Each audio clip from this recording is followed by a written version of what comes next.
할까요? 네. 어느 분 기도하실까요? 우리 김성철 목사님 기도해 주세요. 고개를 숙여. 감사하신 하나님 아버지, 저희들 오후에 산상수훈을 볼 수 있도록 해주셔서 감사합니다. 주님, 주께서 하신 말씀을 다시 한번 생각할 때 성령 하나님 이 자리에 계셔서 이 시대에 맞는 깨달음을 주시고 저희들 아름답게 변화할 수 있도록 시간 축복해 주시기를 예수님의 이름으로 기도합니다.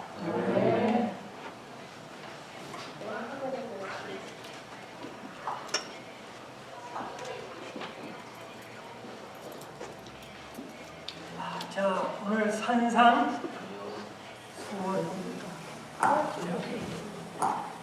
네, 저랑 같이 공부하는.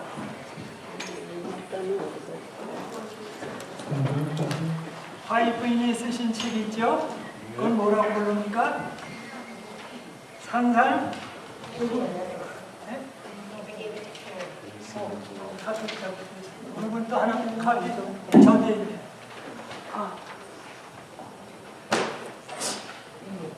예, 화이트인이 쓰신 거는 무슨 책이 있죠? 산상 보훈. 그 다음에 우리 성경 가운데 사도행전이 있죠. 그렇죠? 그런데 화이트인이 쓰신 책은 사도행적. 오해하지 않게 되기를 바랍니다. 마태복음의 5장부터 7장이 산상수훈입니다. 그렇죠? 산상수훈. 그래서 이 산상수훈은 기독교, 유교, 불교, 마호메교 할 것 없이 전 세계 인구 가운데 가장 많이 읽는 책이 산상수훈입니다. 그래서 산상수훈 하면 누구나가 더 통합니다. 근데 오늘은 우리 자세히 들어가면 복잡해져요. 그래서 그냥 샘플 하나를 오늘 택하려고 합니다. 5장 하면 팔복이 유명합니다. 그렇죠? 마태복음 5장. 마태복음 6장 하면 가장 유명한 게 뭡니까? 주기도문. 그 다음에 마태복음 7장 하면 뭐가 제일 중요해요? 황금률. 남에게 대접을 받고자 하는 대로 남을 대접하라. 마태복음 7장 12절.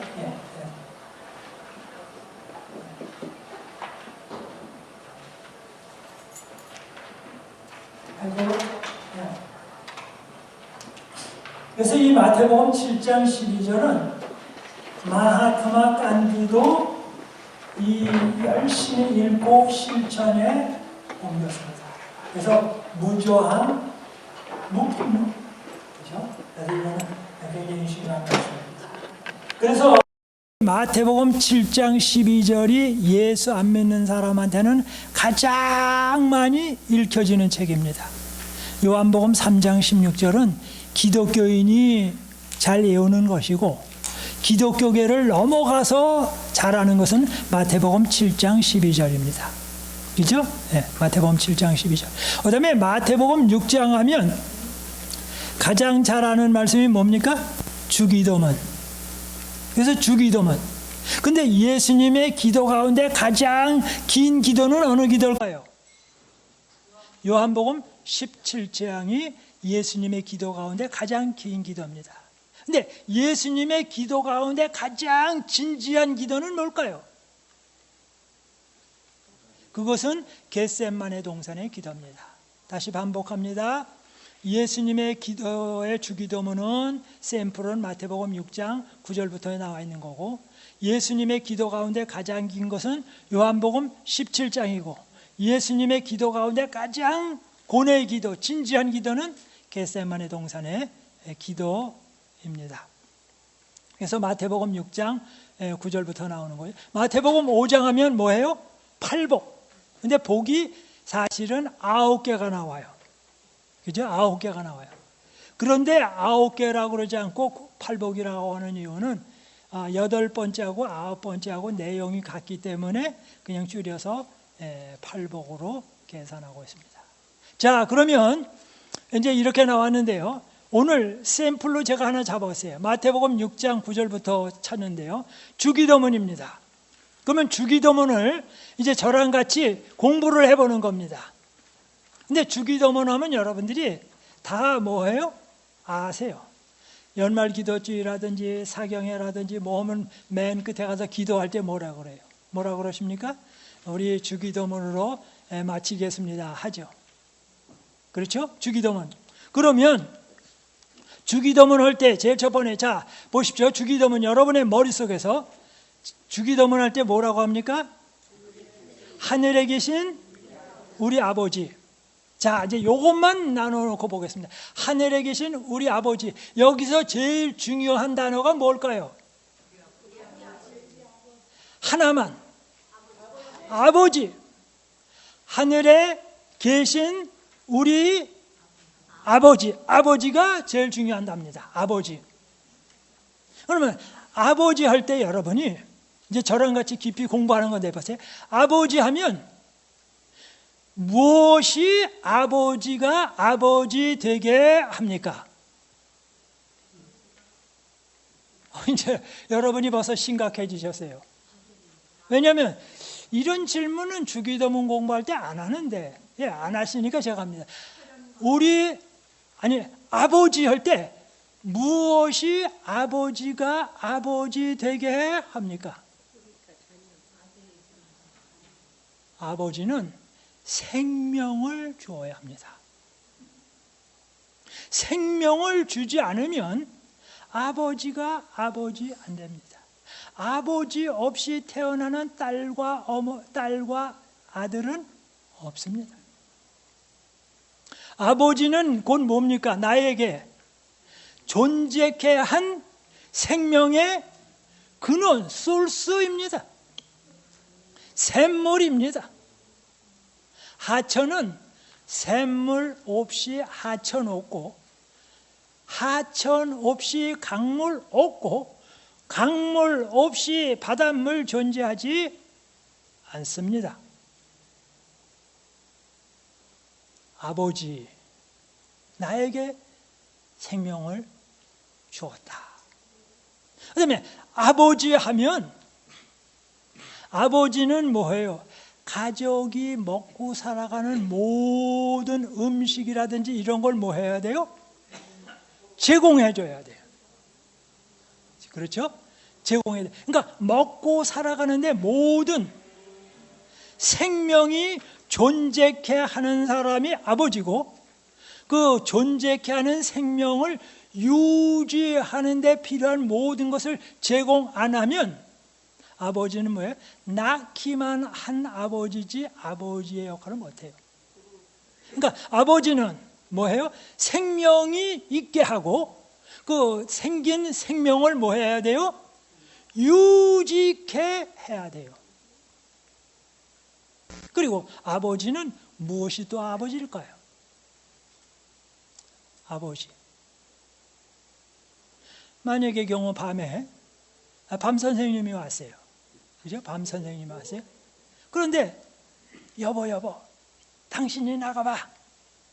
그리고 아들 딸 보고 얼른 가. 그리고 아버지가 이불을 뒤집어 쓰고 있으면 그거 아버지 아닙니다. 제일 험하고 어려운 일이 생기면 나서는 게 누굽니까? 아버지예요. 그러니까 아버지는 생명이 존재케 하고, 아버지는 생명을 연장하게 하고, 어려운 일을 당하면 아버지가 뭐 해야 돼요?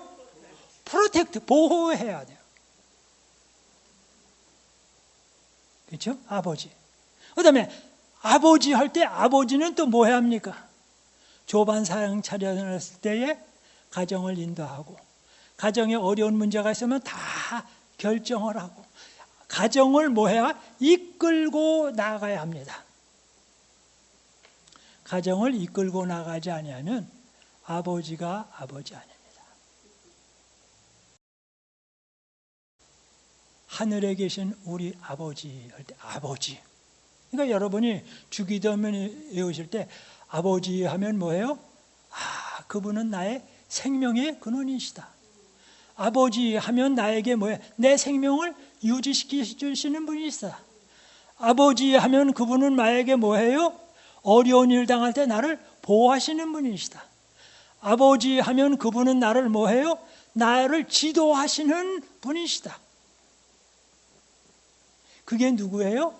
아버지. 그런데 그 아버지가 어떤 아버지예요? 세상에 있는 아버지예요. 우선은. 그래서 아버지는 가까이에 있어요.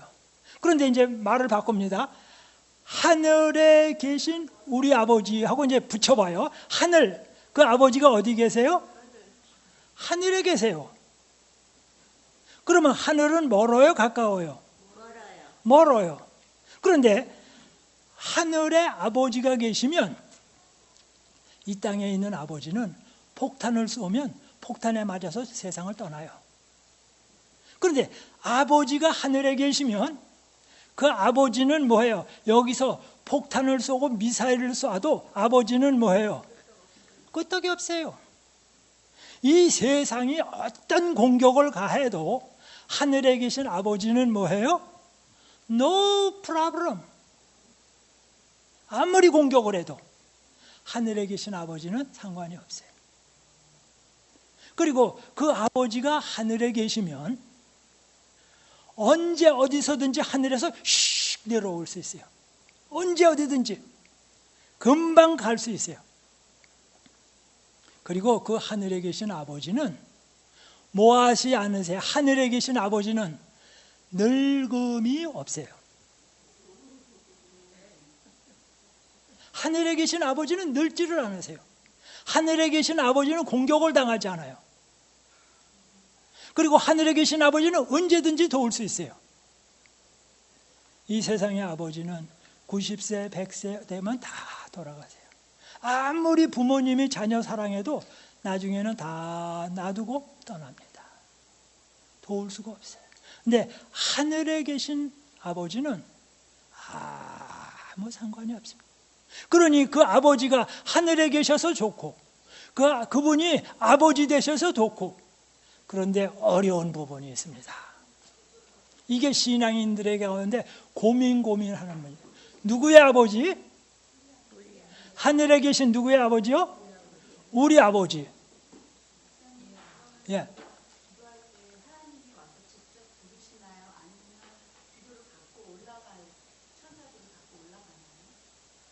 야, 참 어려운 질문이네요.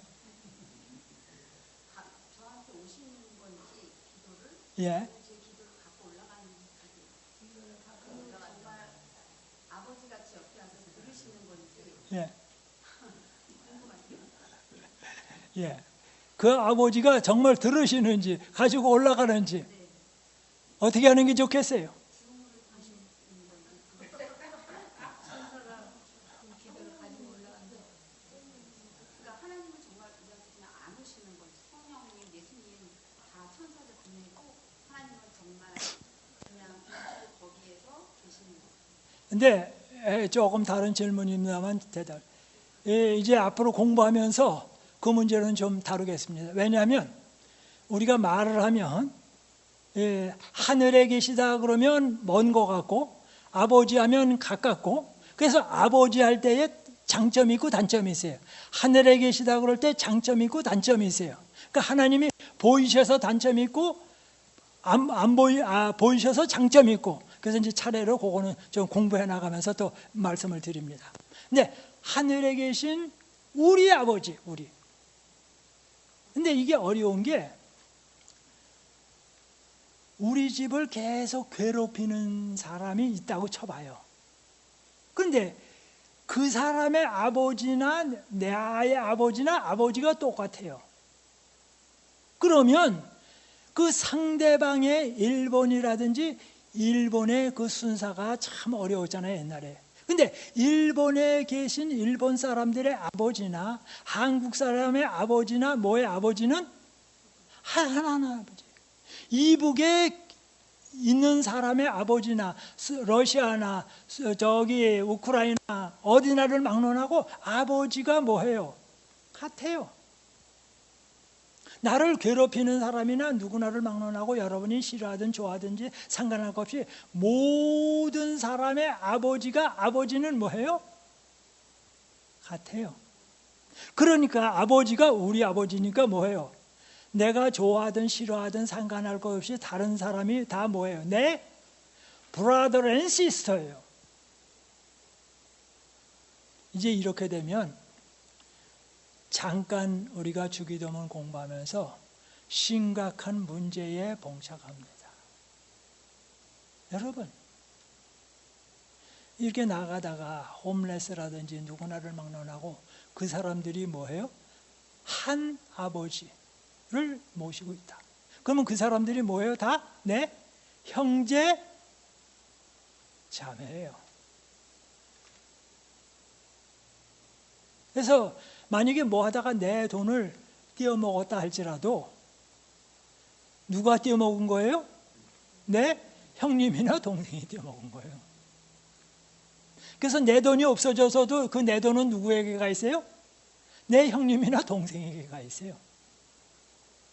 사실은 깊이 따져보면 아무리 물건이나 뭘 훔쳐가고 뭐 해서도 다 누구 안에 있어요? 한 아버지 안에 있어요. 위치가 이동되었을 뿐이지 물건이 없어지거나 그런 게 아니에요. 우리의 아버지. 이게 정신적으로 참 어려운 거예요. 우리의 아버지. 그래서 기도하면서 우리의 아버지. 그래서 우리의 아버지라는 생각을 가지면 교회 안에서나 형제자매나 친척 간에 뭐가 없어져요?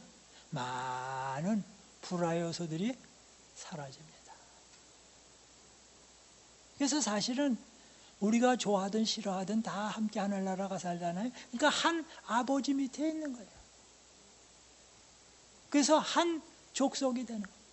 자, 하늘에 계신 우리 아버지 그 다음에 되었고요. 그 다음엔 뭐라 그럽니까? 이름이 거룩히 여김을 받으시며며. 이름이 여호와의 이름이 뭐예요? 거룩히 여김을 받으시오며. 여호와의 이름이. 그런데 여러분,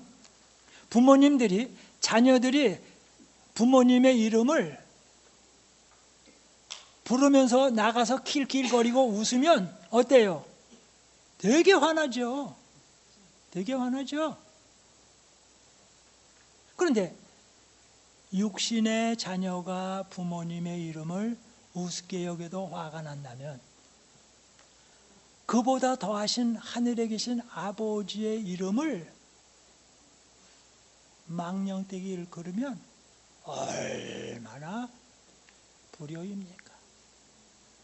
근데 이름이 거룩하게 되려면 자녀들이 뭐 해야 됩니까? 하나님이 거룩하세요. 그러면 자녀들도 뭐 해야 됩니까? 거룩해야 돼요. 자녀들도 거룩해야 돼요. 근데 자녀들이 거룩하게 되려면 어떻게 하면 거룩하게 됩니까? 예? 어떻게 하면 거룩하게 돼요? 자, 거룩이라고 할 때 거룩, 그렇죠? 거룩은 누구만이 거룩합니까? 하나님만 거룩해요. 그러니까 하나님이 안 계시면 뭐가 없어요? 거룩이 없어요. 예를 들면 안식일 날 하나님이 임재하지 않으면 그날은 무슨 안식일이 아니에요? 거룩한 안식일이 아니에요.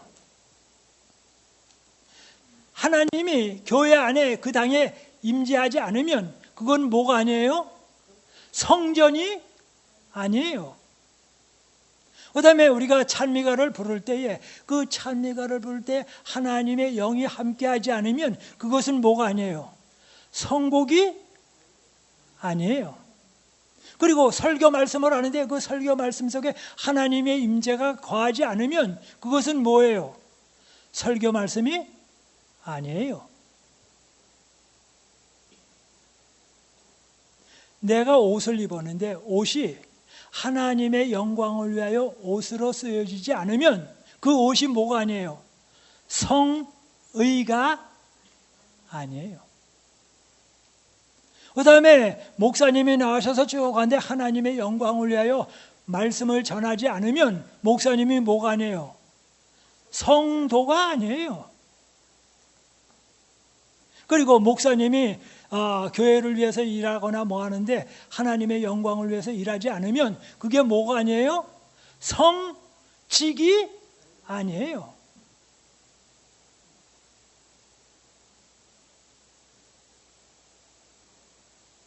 그래서 하나님의 임재가 떠나면 모든 것이 세상적으로 흘러갑니다.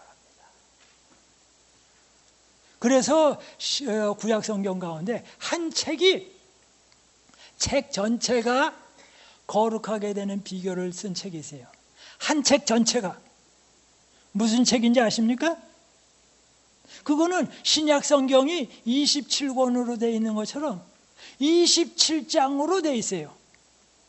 이제 힌트를 여기까지 드렸습니다. 그것이 레위기서입니다. 레위기서는 어떻게 거룩하게 되는지를 설명한 책이 레위기서입니다. 그래서 이름이 거룩히 여김을 받으시오며. 근데 이름이 거룩하게 되려면 우리가 뭐 해야 돼요? 거룩하게 돼야 돼요. 거룩하게 되려면 뭐를 용서받아야 돼요? 죄를 용서받아야 돼요. 그죠? 죄를 용서받아야 되는데 죄를 용서받는 비결은 뭡니까? 내가 예수 그리스도를 받아들이고 우리의 죄가 예수님께 가고 예수님의 의가 나한테 와야 거룩하게 돼요. 그거 외에는 없습니다.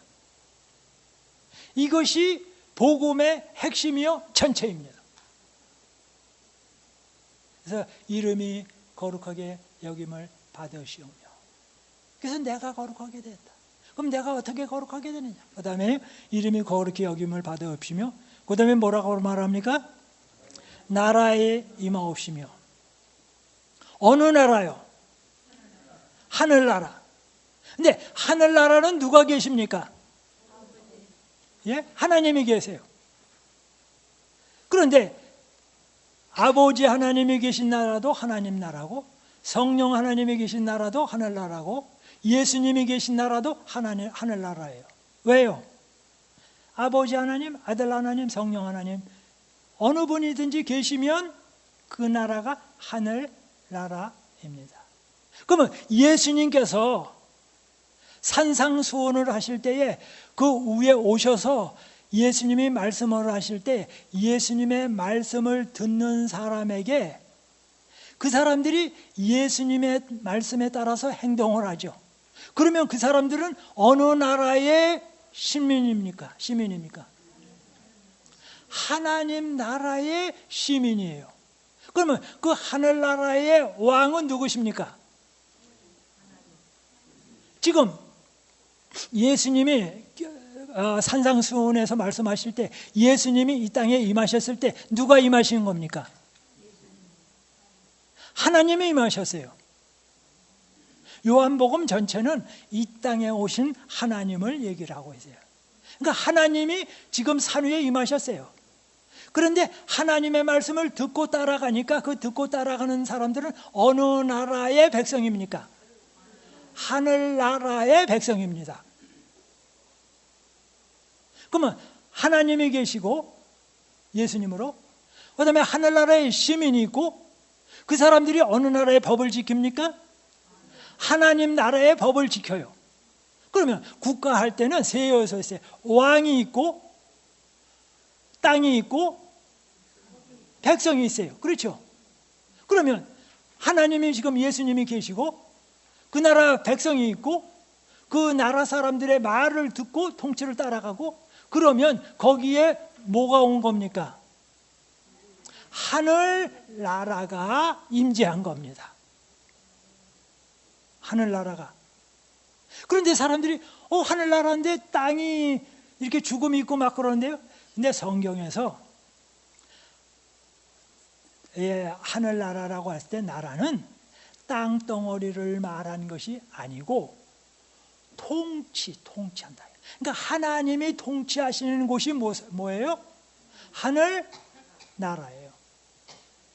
그러면 여러분이 예수님의 말씀을 듣고 예수님의 통치를 받으면 여러분의 마음속이 어느 나라예요? 하늘나라예요. 그래서 하나님의 뜻대로 살아가는 가정은 어느 나라입니까? 하늘나라예요. 예수님의 말씀을 따라가면 그 교회는 어느 나라입니까? 하늘나라예요. 직장에서 하나님의 뜻대로 살아가면 그 직장은 뭐예요? 하늘나라입니다. 언제까지? 그것이 예수님 재림 때까지의 그 상태를 갖다가 어려운 말로 은혜의 왕국이라, 은혜의 나라라 그렇게 말하고, 재림하셔서 땅이 좋아지는 걸 갖다가 영광의 왕국이라고 표현합니다. 그래서 나라의 임하옵시며, 그래서 예수님이 계실 때에 이 산산 설교의 내용은 산상설교를 지키면 하늘나라 백성이 된다라는 게 아니고 뭐예요? 너희는 예수님을 받아들이고 예수님의 제자가 되었으니 너희는 뭐예요? 이미 하늘나라의 백성이 되었다. 그러니 하늘나라의 백성이 되었으니까 뭐예요? 하늘나라 시민으로 살아가라. 포도나무가 되면 포도는 자연스럽게 열립니다. 팔복의 내용을 따라가면 소금이 됩니다. 팔복의 내용대로 지키면 뭡니까? 빛이 됩니다. 근데 오늘날 사람들이 너희는 세상의 소금이다, 너희는 세상의 빛이다 그러면 어떻게 하면 빛이 될까? 어떻게 되면 빛이 될까? 아니요. 앞에 팔복에 나온 내용대로 살아가는 사람이 빛이요 소금입니다. 소금이 되라는 말씀이 아닙니다. 빛이 되라가 아닙니다. 빛이니 뭐예요? 비춰라. 소금이니 맛을 내라, 이겁니다. 그래서 이름이 거룩히 여김을 받으옵시며, 이제 거기까지 했고요. 그 다음에 나라에 임하옵시며. 그런데 그 나라가 어떠합니까? 잠깐 지금 이 세상에 마귀가 와가지고 조금 하는 그런 나라 가운데 살아가고 있습니다. 나라에 임하옵시며 뜻이 하늘에서 이룬 것 같이 땅에서도 뭐해요? 이루어지이다.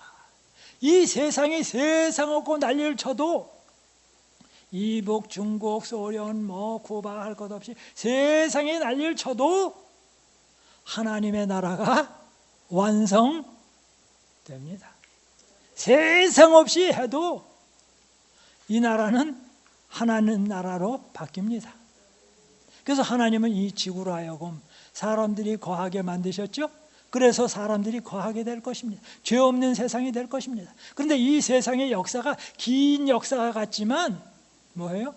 아주 영원한 시점으로 보면 1초도 안 되는 것 같아요. 1초도 너무 길어요. 나라에 임하옵시며 뜻의 하늘에서 이런 것 같이 땅에서도 이루어지이다. 그 다음에 뭡니까? 예? 오늘날 우리에게 무엇을 주옵시고? 일용할 양식을 주옵시고. 왜 오늘날 우리에게 1년치 양식을 주옵시고? 그러면 1년치 양식을 주는 게 좋습니까? 매일의 양식 주는 게 좋습니까? 이제 생각이 복잡해졌어요. 일용할 양식 주는 게 좋습니까? 1년치 양식 주는 게 좋습니까? 제가 우리 집사람 저기지만 우리 집사람 좀 흉을 좀 하나 보겠어요. 예? 제가 흉을 보겠어요. 오래전인데 뭐냐면 캘리포니아에 어려운 일이 생긴다고 해서 전부 쌀을 사러 가는 바람에 쌀이 코스트코에 독이나 아주 다 비었어요. 그러니까 나보고 여보 빨리 갑시다. 어딜 가? 그랬더니 코스트코에 가서 쌀 몇 푸대 얼른 사오자고. 쌀이 없으면 밥을 못 해 먹으니까 얼른 쌀을. 그래서 좋다고. 하여튼 아내가 그러니까 갔어요. 그래서 이제 쌀을 사왔어요. 쌀을 사오는 다음에 이걸 어디다 보관할까? 그래서 이제 독에다가 집어넣었어요. 독에다 집어넣고 담갔어요. 근데 어느 날이더니 자꾸 여보 뭐가 이렇게 자꾸만 돌아다녀. 그래서 그 근원이 어디야? 그랬더니 알고 봤더니 독 속에 그 쌀이 들었는데 거기서 벌러지가 생겨가지고 막 달아요. 그래서 나보고 그 벌러지를 잡재요. 그러니까 쌀을 사다 놔도 보관이 그게 어려워요. 영원히 그거 되는 거 아니에요. 아무리 여러분이 독에다 집어넣고 세상 없이 밀봉해도 먹을 것 있는 데는 벌레지가 오게 되어 있습니다. 쌀이 막 나왔어요. 그런데 왜 그렇게 하냐면 이 세상에서는 뭔가 자꾸만 없어져요. 그래서 미래를 위해서 쌓아두고 싶어요. 그런데 하나님은 매일의 양식을 주시기 때문에 오늘 먹을 거 오늘 주고 내일, 그러니까 너희가 뭐 할 필요 없다. 저장할 필요가 없다. 저장은 누가 하신다? 내가 한다 이거예요. 매일 프레쉬. 그래서 만나를 주실 때 매일매일 만나 줘서 프레쉬 해야지, 만나를 놔두고 주니까 어떻게 됐습니까? 썩지 않았습니까? 썩지 않습니까? 그래서 여러분, 하늘에서 비 오는 게 얼마나 좋은지 몰라요. 예? 만약에 여러분 집이 큰 거 가지고 있거나 그러면 물 주려면 아주 힘들어요. 그리고 이 팍이 있는데 이거 팍에다가 사슴 기르고 뭐 하려면 여러분 사슴한테다가 예방주사 놔야죠. 밭에다가 이 세상의 사람이 주인 아닌 게 얼마나 좋아요. 하나님이 뭐예요? 비를 주시고 사슴도 뛰게 하시고 농사도 되게 하시고 하나님이 다 하십니다. 그래서 매일의 양식. 뭐 할 필요가 없어요? 썩게 할 필요가 없어요. 냉장고에다 둘 필요가 없어요. 주님이 다 하시니까. 그래서 매일의 양식. 그리고 우리가 이 땅의 주인이 아닌 게 정말, 이 땅의 주인이라고 하면 여러분 땅 그어놓고 매번 텍스 내려면 텍스 보통 내는 게 아닙니다. 그래서 제일 좋은 거는 주인 아니고 주인의 아들 딸들이 제일 좋아요. 왜? 해야 할 일은 안 해도 돼. 뭐만 하면 돼요. 즐기면 돼. 그래서 매일의 양식을 주옵시고. 예. 예.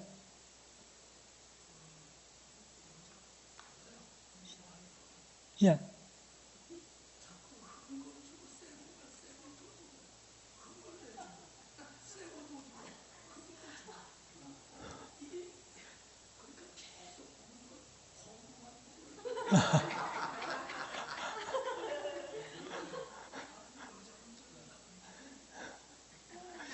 근데 제가 장로님 얘기를 가만히 듣다 보니까 무슨 얘기를 하시든지 사모님 칭찬하시는 것 같아.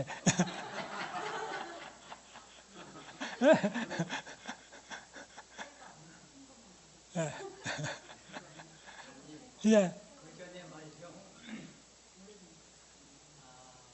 저희가 미국에서 예. 평양에 있는 모모교회에서 예. 목사를 했다고 하면서 예. 하나님을 만나봤다. 예. 그러면서 내가 바로 하나님의 아들이라고 하면서 예. 여기까지 왔는데, 내가 이렇게 얘기하는 건 하나님의 말씀이라고 말이죠. 예. 그랬는데 이제 진짠가 하고서 들었거든요. 예. 그러면 무조건 그렇게 얘기하는 그 목사라고 하는 사람은 예. 그 얘기를 들어야 될까요? 아니면은 듣지 말아야 될까요? 그걸 어떻게 구분을 할 수 있을까요? 예. 하나님의 아들이다 그럴 때 어떻게 구분하냐고요. 그죠? 하나님 말씀이라고까지 또 얘기를 한단 말이에요. 예. 그런데 내가 사실 솔직히 얘기는 안 들었습니다만, 예. 나중에 보니까 그 목사가 뭐라 그럴까, 아주 아주 나쁜 목사라고 생각이 들더라고요. 예. 예. 예. 그러니까 가짜 목사도 세상에는 많지 않는가, 이런 생각이 들어서 이제는 그렇게 얘기하면 내가 믿지를 않아요. 예. 그런 목사가 있다면 내가 믿지를 않아요. 그 이후로는 처음에는 믿었는데 지금은 안 믿는다, 이런 얘기. 그걸 어떻게 분간을 할 수 있을까요? 하여튼 좋은 말씀 해주셨습니다. 쉽게 그냥 간단하게 설명만 드리고 넘어가겠습니다. 이사야 8장 20절에 율법과 증거의 말씀을 쫓을지니. 그렇죠? 그래서 성경 말씀에 합하는가. 그다음에 두 번째 어려운 건 그 말씀대로 살아가려고 하는가. 그렇죠? 그 말씀이 그가 하시는 말씀이 성경에서 나온 말인가? 그다음에 그 두 번째는 그 사람이 하나님의 말씀대로 살아가는가? 그래서 두 가지가 보통 쉽게 판별하는 것이 되겠습니다. 이제 조금 더 주기도문하고 마치려고 합니다. 그 다음에 뭐라 그래? 이름이 거룩하여 여김을 받아옵시며 나라 임하옵시며 뜻이 하늘에서 이룬 것 같이 땅에서도 이루어지이다. 거기까지 했죠. 오늘날 우리에게 일용할 양식을 주옵시고 그 다음에 뭡니까? 우리가 우리에게 죄 지은 자를 사하여 준 것 같이 우리 죄를 사하여 주옵시고. 이게 굉장히 어려운 부분입니다. 또 아까 우리 아버지가 어려웠죠. 우리가. 그 다음에 우리가 용서해 주는 것처럼 용서를 하나님 해달라고. 그런데 이게 지금 많은 기독교인들이 고민하는 문제입니다. 매일매일 저 사람이 상대방이 나를 힘들게 해. 근데 내가 얼마까지 참을까? 그죠? 근데 만약의 경우 저 사람이 300일 동안 괴롭혔다고 하면 300일 동안 괴롭혔어요. 근데 나는 저 사람 괴롭힌 거 이틀밖에 안 됐어. 이틀밖에 괴롭히지 않았어요. 그러면 300에서 이틀을 빼면 뭐예요? 288이야. 그러면 내가 저 사람을 용서해 주면 뭐예요? 용서는 288번 해줬는데 용서받기는 2번 해줬어요. 그러면 내가 손해났어요? 이익봤어요? 손해봤어요. 근데 이 생각을 가지고 있으면 용서 못합니다. 실제로 내가 상대방에게 용서해 주는 것은 2도 안 되고 용서받은 것은 288 이상이 됩니다.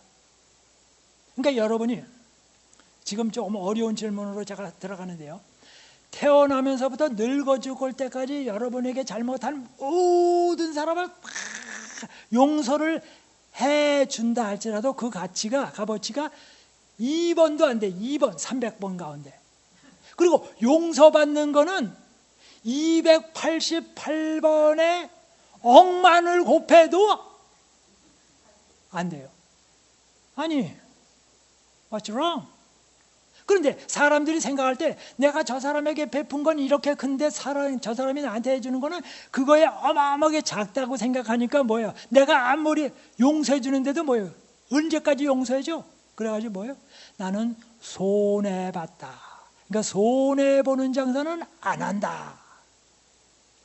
그래서 마태복음에 한 장 전체를 이것만 예수님이 할애하셨습니다. 마태복음에는 5의 설교가 들어있어요. 왜 마태복음에는 5 설교가 있나?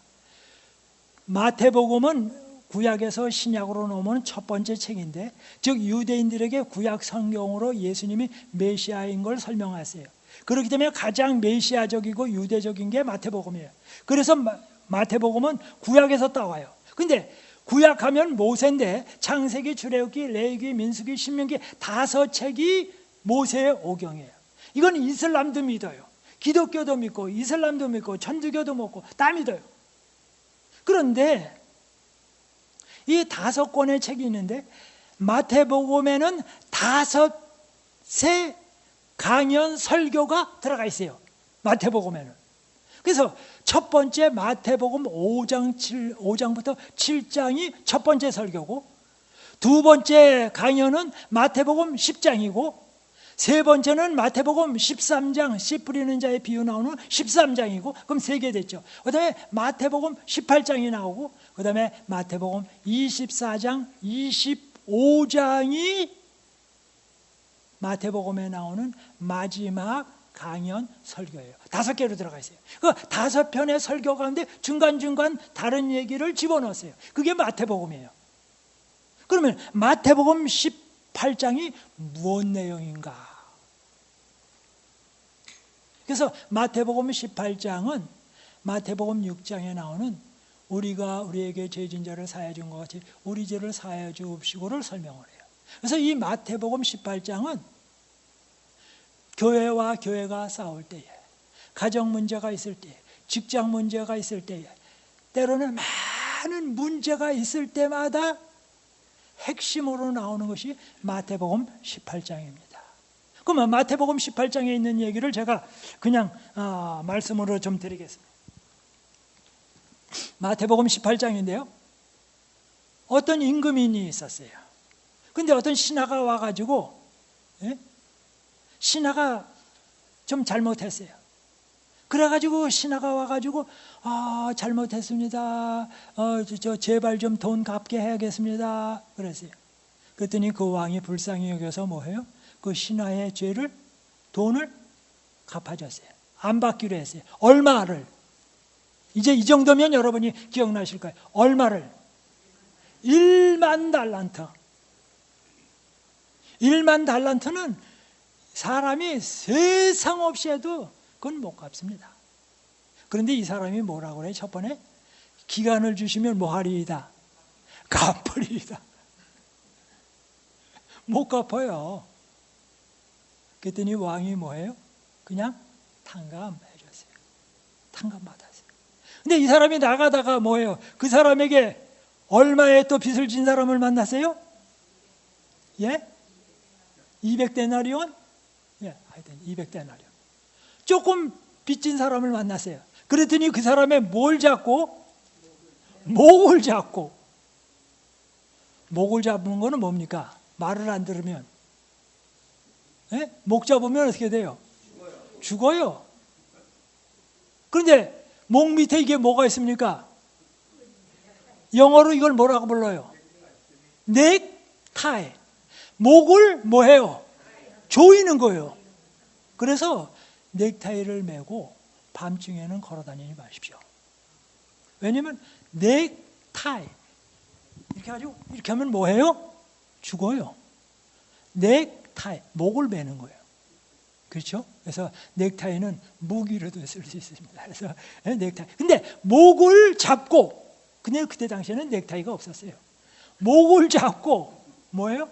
돈 내놓으라고. 안 내놓으면 뭐 한다고? 이거 넥타이. 목을 뭐해요? 조이겠다 이거예요. 그랬으니 어떻게 했습니까? 이 용서받은 사람이 어떻게 했죠? 어떻게 했습니까? 뭐 그래가지고 그냥 그 집 가족에 있는 모든 사람이고 다 잡아다가 용서를 안 해요. 이 얘기가 왕의 귀에 들어갔습니다.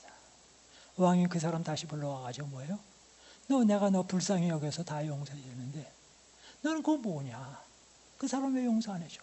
그 용서받는다는 게 그렇게 정말 마음에 평하고 좋은 건데 네가 용서를 받았잖아. 그러면 용서를 받았으면 너가 그렇게 좋지 않느냐? 그러니까 내가 좋다고 하면 그 사람한테도 뭐해요?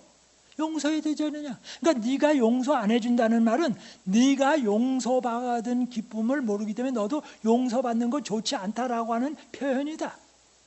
어떻게 자기 용서함 받는 걸 좋아하면서 다른 사람을 용서하는 것을 싫어하느냐? 그건 말이 안 된다. 그래서 그 사람을 다시 붙잡아서 집어넣었습니다. 그런데 이 얘기를 할 때 베드로에게 예수님 몇 번이나 용서해 주겠습니까? 근데 그때 당시에는 사람들이 3번, 3번 용서. 3번 용서. 3번 용서면 뭐예요? 끝! 그런데 베드로는 거기다가 뭘 더했어요? 넷을 더해서 동서남북 7개. 7개. 그러니까 7이 되니까 셋에다가 넷을 더하니까 7이 됐어요. 7은 뭐예요? 천지창조를 며칠 만에 하세요? 일주일 동안. 야, 그래서 베드로는 칭찬받으려고 그랬어요. 그랬더니 예수님이 뭐라고 말씀하시니까 70번씩 7번이라도 하라. 7, 49, 490번. 그 얘기는 490번이 아니라 용서에는 뭐가 없다? 리밋이 없다. 근데 용서에 리밋이 있는 게 좋아요? 없는 게 좋아요?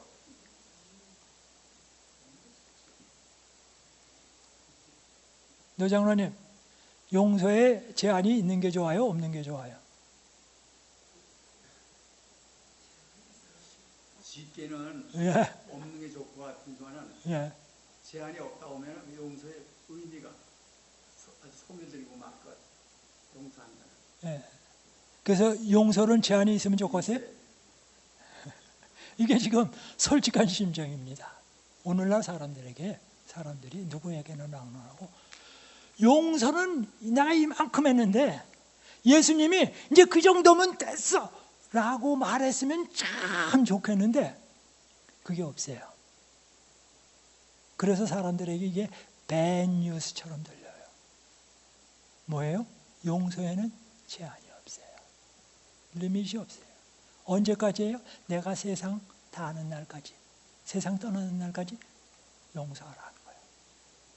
얼마나 많은 빚을 졌든지 얼마나 못되게 굴었든지 다 용서해라. 그런데 그러면 손해 아닙니까? 손해가 아니에요. 예수님이 우리를 위해서 십자가에 달려 돌아가셨는데 예수님은 누구의 죄 때문에 돌아가셨습니까? 이 장로님 그럴 것이면 안 되죠. 누구 죄? 내 죄. 내 죄. 우리 죄 하니까 그냥 우리 속에 그냥 같이 가려는데 그러시면 안 돼요. 내 죄. 내 죄. 그런데 우리가 예수님의 마음 아프게 하고 예수님을 십자가에 못 박았는데 그 죄는 얼마나 큽니까? 예? 얼마나 커요? 그런데 이게 계산을 하는데 예수님은 뭐 하세요? 천지 만물을 만드신 창조주예요. 그러니까 예수님은 십자가에 못 박았을 때 사람을 못 박은 게 아니에요. 누구를 못 박았어요? 창조주 하나님을 못 박았어요. 근데 그 창조주 하나님은 지구나 우주를 몇백 개, 몇천 개를 만드실 수 있는 분을 뭐해요? 세상을 떠나게 했어요. 예.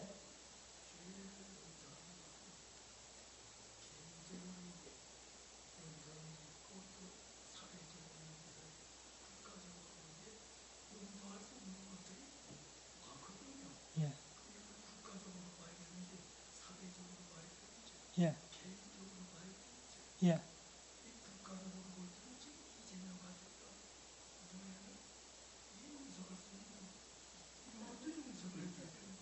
예.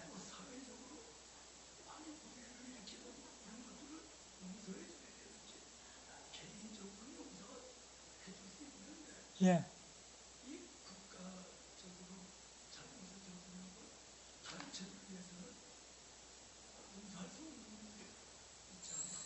예, 아주 장로님 이제 아주 잘 얘기를 하셨습니다. 그래서 이제 이거 끝나고 설명을 드리려고 하는데요. 마태복음 5장 17절부터 48절이 더 정확하게 말하면 마태복음 5장 17절부터 47절까지가 예수님이 어떻게 실제적으로 살아가야 할지를 정확하게 설명을 해주는데 이것이 예수님이 구약 성경 설명하신 내용이에요. 그러니까 마태복음 5장 17절부터 47절까지가 예수님이 구약 성경 해설을 하셨어요. 신구약 성경 전체에 예수님이 구약 성경을 정확하게 해석한 데가 거기밖에 없어요. 그런데 그 가운데 하나가 뭐냐면 오른뺨을 때리면 왼뺨도 돌려대라. 오리를 가자 그러면 십리를 가라. 겉옷을 달라 그러면 속옷도 줘라.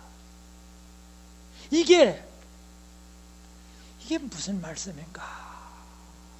요걸 이제 다음번에 또 제가 시간이 있을 때 설명을 드리겠습니다. 그래서 어떤 거는 국가적인 게 있고 개인적인 거 있고 이렇게 다양하게 했습니다. 그래서 잘못한 사람에게 어떤 죄는 용서를 하되 때로는 뭐예요?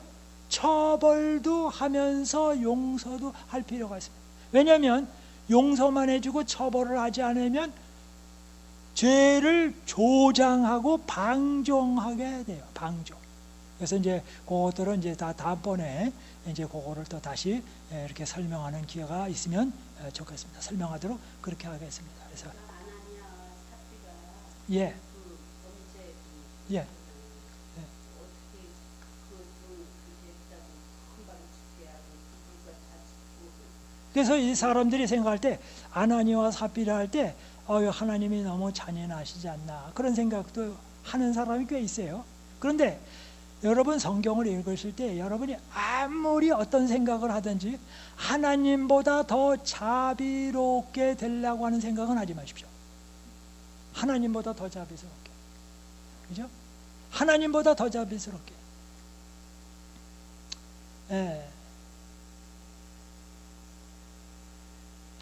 이제 그 정도 하고요. 마태복음 5장 그래서 그래서 지금 제가 설명을 드린 것처럼 여러분이 아무리 개인적으로 그러니까 여러분이 다른 사람에게 선행을 하되 뭐라 그러죠? misuse 뭐라 그러죠? misuse 남용 abuse 그러니까 abuse 안 당하고 돕는 법인데 그게 참 어려워요. 그래서 다른 사람을 잘 대해야 돼.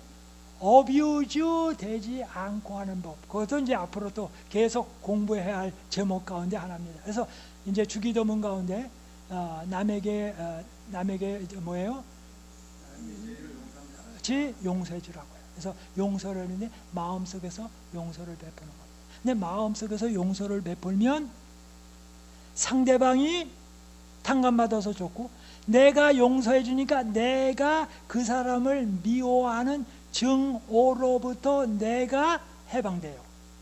즉 용서를 베풀면 상대방도 유익 보지만 내가 거기로부터 해방돼요. 그러니까 용서를 베풀지 않으면 내가 그 감옥에 갇혀요. 어디에? 증오의 원한의 한의 복수의 감옥에 갇혀요. 거기에 갇히면 소화안됩니다. 거기에 갇히면 밤잠 못 잡니다. 거기에 갇히면 기도 못하게 됩니다. 거기에 갇히면 예수님 떠납니다. 그래서 누가 죽어요? 내가 죽어요. 그리고 상대방이 손해받고 그 다음에 주위에 있는 사람이 손해받고 3배의 손해가 벌어요. 첫째 뭐예요? 내가 죽고 용서 못 받은 저 사람이 죽고 주위에 있는 사람이 죽고 3배의 해가 와요. 그러니 왜 해를 끼치는 일을 합니까? 그렇죠? 그래서 만델라가 얼마나 고생했습니까? 근데 만델라가 뭐라고 말합니까? 나는 그 한 맺힌 것으로부터 나는 해방되고 싶다. 그래서 용서를 베풀면 내가 은혜가 경이로워요. 그래서 나는 어느 누구를 만나더라도 뭐해요? 나는 창창 콰일러.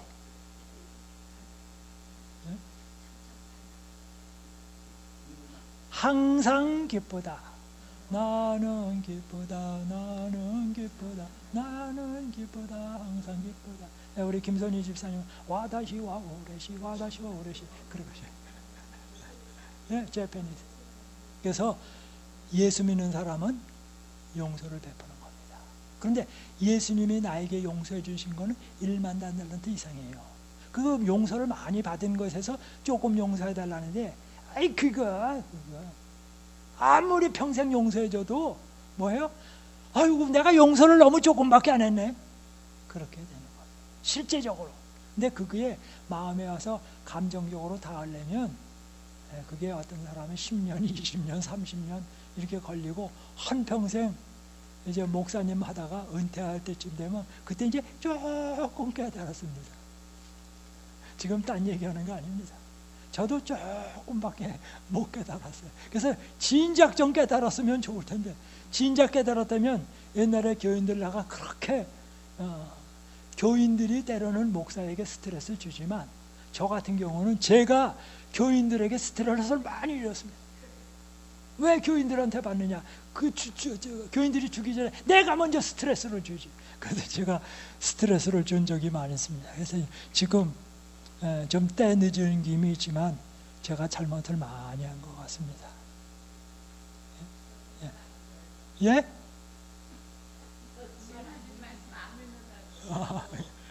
믿는 자가 복이 있습니다.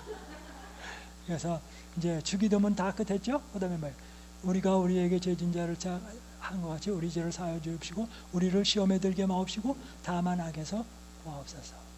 대개 나라와 권세와 영광이 아버지께 영원히 쌓옵나이다. 아멘. 그리고 나서 두 절을 또 붙였어요. 주기도문 가운데 두 개가 뭐 붙었어요? 용서하라고. 그리고 또 용서하라고 또 붙였어요. 예, 오늘 주기도문 복습합니다. 우리 아버지. 그죠? 핵심에 우리 아버지. 그 다음에 맨 끝에요. 우리가 우리에게 죄를 사한 것 같이 우리 죄를 사하옵시고. 그러니까 여러분이 살아가면서 아무리 용서를 많이 베풀어도 여러분이 받은 용서에 비하면 뭐예요? 아무것도 아니다. 그런데 사람들이 생각하기를 나는 용서는 많이 해줬는데 용서받은 거는 너무 적다. 그러니까 뭐예요? 손해봤다. 여러분은 손해보는 적이 없습니다. 항상 아무리 용서를 많이 해줘도 남는 것. 어떤 처지에 있더라도.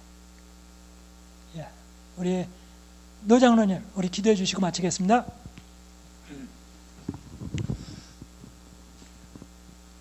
자비로우신 우리 아버지 하나님, 주님께서 거룩하신 영으로 기름 부으심을 받으신 종을 통하여 평생에 처음 듣는 듯 참으로 엄청난 교훈을 우리에게 주셨사오니 이 교훈의 말씀을 영원토록 우리 심령에 간직하고 참으로 예수님의 마음으로 사는 모든 성도들 되어 아버지를 기쁘시게 영화롭게 하는 저희들 되도록 축복하여 주시옵소서. 우리 다시 만날 날까지 주님 저희들과 함께하여 주심을 믿고 감사하오며 주 예수님의 성으로 기도합니다. 아멘.